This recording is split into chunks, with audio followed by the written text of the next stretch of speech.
I am Araceli, a wealth advisor, real estate investor in the United States and Canada, and creator of Wealthy Women in Real Estate. Every week, I meet with Colette, a real estate broker and a real estate investor in Canada. We come together to talk about all things real estate investing and how to increase your wealth. Join us. Welcome, everyone. This is Araceli, Transition Wealth Advisor and Real Estate Investor in the US and Canada. And today we have Colette, our weekly chat. Very interested. Colette, can you introduce yourself and tell us what we're talking about today? Yeah, hi everybody. My name is Colette Raba. I am a residential real estate broker in the GTA and also a vacation property owner and investor. And I always get all mixed up because you have so many great things behind you. And I'm like, okay, I have to remember to say this. I have to remember to say that. So yes, I'm also an investor. That's why we love doing the show. Yes. Araceli always have lots to talk about. We love talking about real estate. We know you guys love hearing about it and learning, and maybe there's something something new that you'd like to know. So please always comment. Contact us. We'd love to hear your questions so we can answer them for you, because if you have the question, lots of other people have those questions too, right? Absolutely. So what do we got today? Today's topic: what are the things that you need to consider when buying a vacation property? A lot of people here in Canada, especially now, they're trying to go away, especially for the winter time. So that takes us into the first thing that you need to consider. How are you going to be using the property? Yes, that's a something big that you're deal. going to be using for yourself only, or are you planning to rent it for a portion of the time? Right. Well, guess what I did? I did a little bit of both. I wanted to enjoy the property. I decided to buy in Ontario, stay in Ontario. I actually bought in beautiful Prince Edward County. Number one, because I love it there. And number two, I know lots of other people love it there, and it will incredibly bring me extra income. So this is the thing. It's up to you. What do you want to use the property for? If you just want it for income, you can do just that. If you want to enjoy it some of the times too, or if you just want to enjoy it for your family, that's totally up to you. You have to figure out what that is for you though. Exactly. So, sometimes you have people that have very large families, and what they want to do is they say, let's say there's 4 brothers and sisters, right? Now they want to buy the property together, and they split it in equal portions of times. So you're not going to be renting that property, but then you have a place to go for 2 months, 3 months, depending on how many people are involved in the property. And then of course, it's not going to generate any income, but you have somewhere to go. So that's what is very important, to figure out what the use is going to be, who's going to be there, are you going to enjoy it? Because some properties, like, I invested in the US, believe me, they're not going to be my vacation property because the weather is the same here. But you know what? Sometimes I just spend there, 2-3 weeks, and I have somewhere to go. That's right. Important. That's right. So that brings us to number 2, which is location. So location, obviously, this is why we talked about number 1 first, because you have to figure out what location works best for you. Yeah. I would love to buy a property in Florida, but Florida, as you know, is a very large state, and it's not exactly the same in Orlando as it is in the Keys, let's say, or in Miami. So you really have to figure out what your location is. Even in Canada, even in Ontario, if you want a vacation property, you have to see what's a place where people go. If you don't know, you have to find that out. And also, when it comes to location, if you are going to expect income coming out of it, you have to see how many other places are like that in the area. Because sometimes if you move into an area or you buy in a certain area, and it's totally oversaturated, and there's no way that there are other people that are still, looking at the property to rent, you might lose your whole season just based on that. So you really have to figure out what is the saturation of the area, and if it's still possible to make money in that area. Exactly. And also you want to be obviously not in a super saturated area, but at the same time you don't want to be right in the boonies that nobody wants to go there. right? Right. Who's going to go? Who's going to visit you? Or who's going to rent the property? That's right. So number 3, you want to take this one? Yeah, is, well, how long is the season, which is kind of tied into that. Like, some places they have a very large summer, so that if the weather is good and that there's activities. But other places, like here in Canada, especially in this area in Toronto, we get a very long winter. So you have only 2 or 3 months that people actually will rent that place. However, there's other places that are basically just for the winter time. And they have really a lot of activities like, snowshoeing and, skiing, all of that kind of stuff. So you need to figure out what that is. If it is for the winter, a winter property, then that would be perfect if there's more winter, right? Right, absolutely. If people like to go ice fishing, then, your location might change because of that. So yeah, that has a lot to do with it. Also, the interesting thing about, let's say, Florida, for example, which a lot of Canadians go to, it's quite a short season too. They don't have, like in the summer, it's way too hot, it's way too humid. People don't like spending the whole time there. So don't think, oh, just because I'm buying in Florida, it's hot all the time, that you're going to have, 24/7, 365 renters. Yeah. You might have a big lull. Yeah. Exactly. And the thing is, it actually might conflict, because if they have a very short season, you may want to be there for that short season. And then who's going to rent it after that? Is there a demand for renting during the off season? Exactly, right. So that's, again, goes back to location, goes back to how you want to use the property for your own use, or if you want to do a combination, or only income. So you have to do those numbers. It's very important. Okay, what are we on? Number 4. Number 4. That is property management and all the bylaws, government regulations.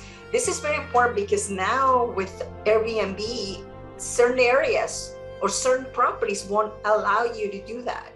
Right, especially condos. If you want to buy a condo, the condo board might not allow a short-term rental or a vacation rental. So you really have to do that research before you buy in not just the area, but also in a building or in the, in the States, they always call it something, I forget, where it's a neighborhood. Like the condominium, or not just a condominium, but like if you have like a private gated community, that they have bylaws like a condo. HOA, homeowners association. Okay. Sorry, I know it's not a Canadian term. Not a lot of people use it. But HOA stands for Homeowners Association. So they might have bylaws, even if it's a freehold home. They might have something. Especially if they're gated. And if they do something for you on the outside, most likely they will have some type of rules. In some cases, they go as far as telling you what you could do outside, like colors, anything like that you can alter the property, they might not allow it. So also, it depends. If you're thinking that you're going to be renting it and then you buy it and you realize that it's not going to be possible, then it just is not going to be worth it. So that's what is really, really important, to do that research ahead of time. Right. And the other property management, right? Like, how much is that going to cost you? Right, exactly. I was just going to say that. So when you're looking at a property and you think, okay, I'm not close to the property, even 2 hours away from your home, let's say, where, I'm not living in a vacation property town. I, purposely bought a little bit further away so I could have beautiful views and lakes and things like that. And I want to get out of the city. So when you look at property management and you think, okay, I can rent it for this much money, and then you think, okay, the property management is going to take a percentage of that, plus your government is going to take a portion of your sales, or because they need permits and all that costs money. You have to really do your research and do your numbers. And the best way to do that is to hire a local realtor. They should know all this stuff. If they don't, hire someone else. That's just the one easy stop shop that you can do with the realtor first, when you know what area you want to be in. Number 5 is my favorite. For sure. You need to go and visit the place. Because, I've heard a lot about Panama and Costa Rica and all these exotic places. And I'm not saying that the weather might not be good, but it might not be the location that you're actually expecting. So you have to really understand how you're going to get there. First of all, there's a plane close by. Maybe you have to travel 3-4 hours after you get off the plane.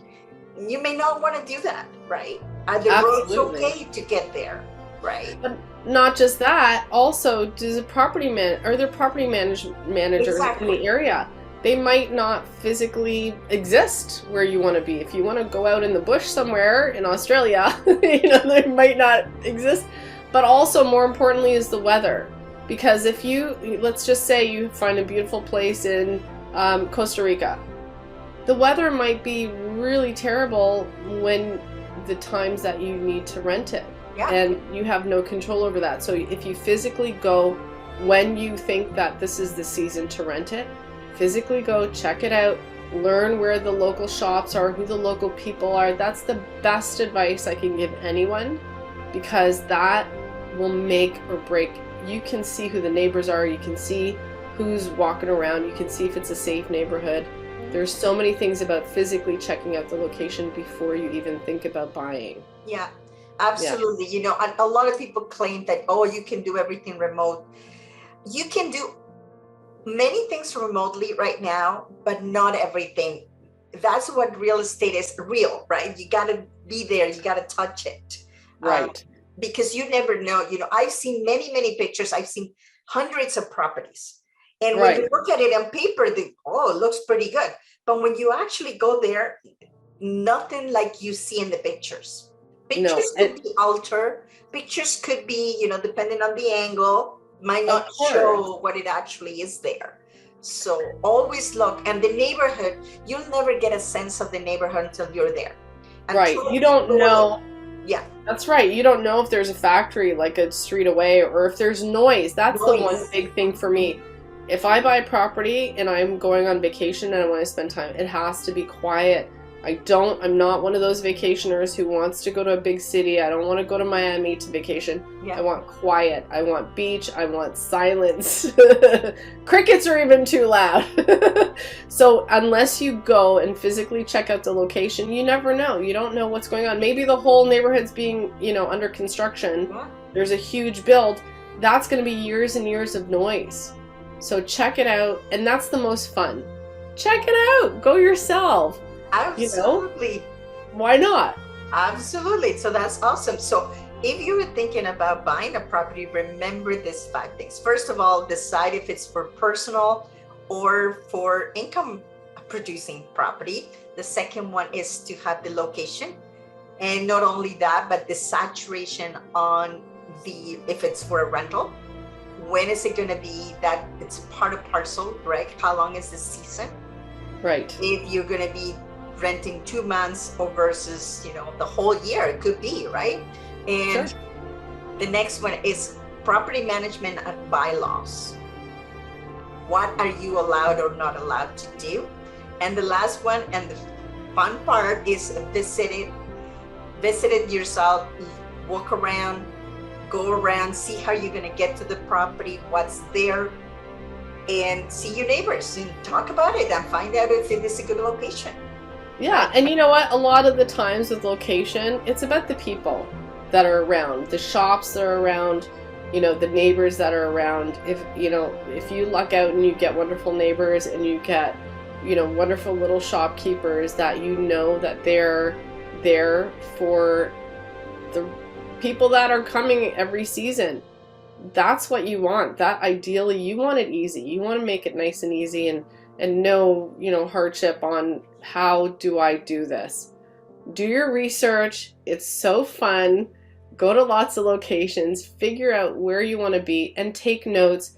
And that way, when you go back home and you say, okay, yes, I like this street. No, I didn't like this street. Yes, I like this location. It's going to make everything so much easier. Absolutely. Well, thanks, Colette, for putting some of these together. And I hope that you have, if we have missed anything that on buying a vacation property, let us know and we can make another episode about it. Absolutely. And we're so excited for you. Just go ahead. Go buy something. It's fantastic. It's really fun. Yeah, absolutely. Thanks, Colette. We'll see you next week. Thanks for joining us. Thank you for being here on the show. Please remember to subscribe and hit the notification bell to get notified when there are more shows available. And if you would like to have more information on how to start investing in real estate, please visit my website at www.aracelihernandez.com. Thank you.